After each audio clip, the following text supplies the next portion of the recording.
Hello.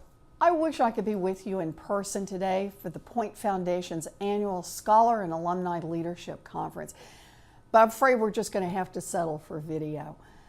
I'd like to start by thanking Executive Director Jorge Valencia and Co-President of the Board of Trustees, John Walfrith, for their terrific work in leading the Point Foundation. I'd also like to give a warm thank you to Massachusetts native and co-president of the Board of Trustees, Casey Ryan.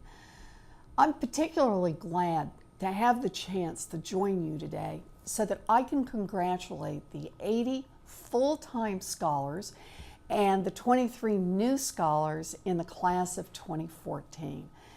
And I also want to offer a special welcome for all of the Point scholars enrolled in Massachusetts colleges and universities. Way to go. As new Point scholars, you know firsthand how important the work of the Point Foundation is. By helping promising young people achieve their potential and get an education, while also helping them work through the challenges around sexual orientation, gender expression, and gender identity, Point makes a real difference in the lives of many students here in Massachusetts and all around the country. It is particularly fitting that Point's 2014 conference is here in Boston and that the theme is on the Freedom Trail to Full Equality. This year marks the 10th anniversary of the Massachusetts Supreme Judicial Court's Goodrich decision, which established that no one should be discriminated against because of who they love. Could we have a big woo-hoo on that? I am so proud. You know, this is the court decision that made our Commonwealth the first state in the nation to recognize equal marriage. We're pretty proud of that. We think it shows what's possible when people band together, when we stand up, and when we demand the right to full equality.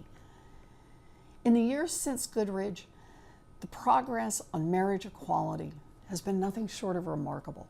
20 states have now legalized marriage for all, and support across the country for equal marriage rights has surged. Without question, the country is moving steadily toward marriage equality, and that is cause for celebration. But even with all this incredible progress, there's still a lot of work to do. Everyone should be treated fairly under the law, and all of our kids should have the same opportunities to get ahead. But let's face it, that hasn't happened yet. In the Senate, I'm committed to fighting for full equality for everyone. And that means working to ensure that people across the country can marry the person they love, and fighting to establish a fully inclusive Employee Non-Discrimination Act.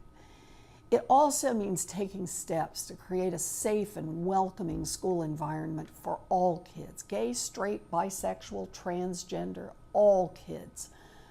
I'm proud to be a co-sponsor of the Student Non-Discrimination Act, which would provide students with federal protection against harassment and discrimination in school on the basis of sexual orientation or gender identity.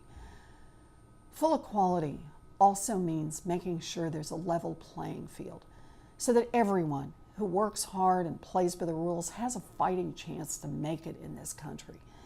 One of the things I'm focused on right now in Washington is strengthening our investments in higher education.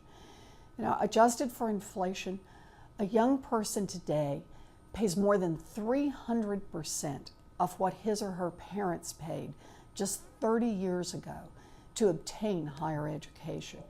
And total outstanding student loan debt stands at a staggering $1.2 trillion. That's more than total credit card debt owed by everyone in America. This exploding debt is crushing our young people, and it's dragging down our economy.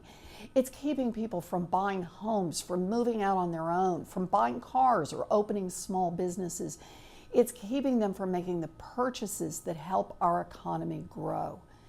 We need to tackle the student debt crisis and make college more affordable for young people who are working hard to get an education.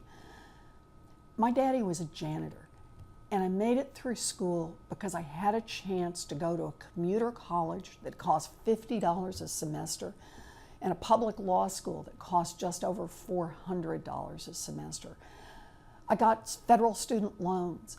I was able to do those things because I grew up in an America that was investing in kids and growing a strong middle class. We need to renew our investments in education, and we need to work to build a better future for the next generation.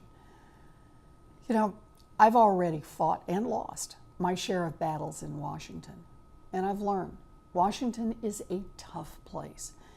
Real reform isn't easy, but I know that we can't win if we don't fight. And that's why we need young people like you to stand up, to be involved, and to fight for change. We will win the fight for full equality. We will win the fight for opportunity if we stand up and fight for what we believe in. I just want you to hear this. I'm counting on each one of you. You can count on me, but I want to count on you. That's how we're going to make change. So, thanks for inviting me to be with you today, and hope you enjoy the conference, but most of all, I hope you get in there and fight.